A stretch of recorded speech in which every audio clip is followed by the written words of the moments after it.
Journée mondiale des maladies inflammatoires chroniques de l'intestin, les MICI.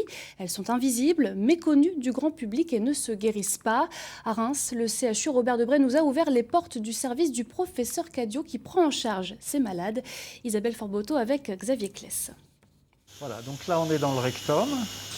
Le rectum est parfaitement normal. Là il y a un pseudopolype qu'on connaissait déjà. Pour moi, la maladie, elle est en rémission là. La coloscopie est rassurante pour cette patiente. Âgée de 25 ans, cette personne est atteinte d'une MICI, maladie inflammatoire chronique de l'intestin. De ces pathologies invisibles qui rendent le quotidien très compliqué. Joris en est atteint depuis 15 ans. Une fois le diagnostic posé, il a dû appréhender la maladie, tenter de la dompter pour rendre son quotidien moins difficile.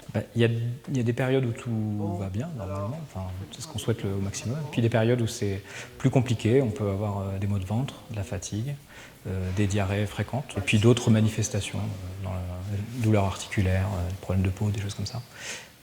Donc au quotidien, c'est assez pesant. On peut le vivre un peu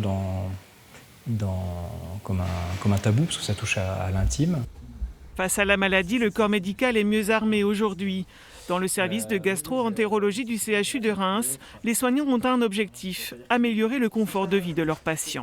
La prise en charge a considérablement évolué. Donc déjà sur le plan médical, sur le plan des médicaments, on a maintenant à notre disposition plein de molécules avec des mécanismes d'action qui sont très différents.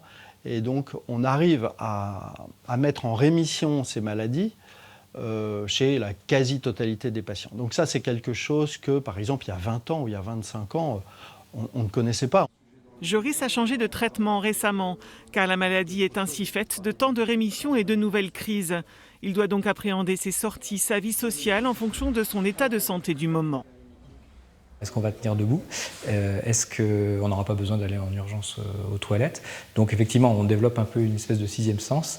Et à travers le réseau carte urgence toilettes, ça permet quand même de rassurer et de se dire que le territoire est jonché est jalonné d'endroits où on sera accueilli avec bienveillance si on présente la carte.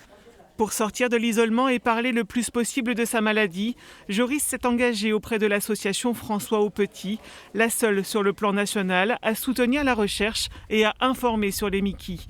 250 000 personnes en France sont touchées. À Reims, 20 nouveaux cas sont diagnostiqués chaque année.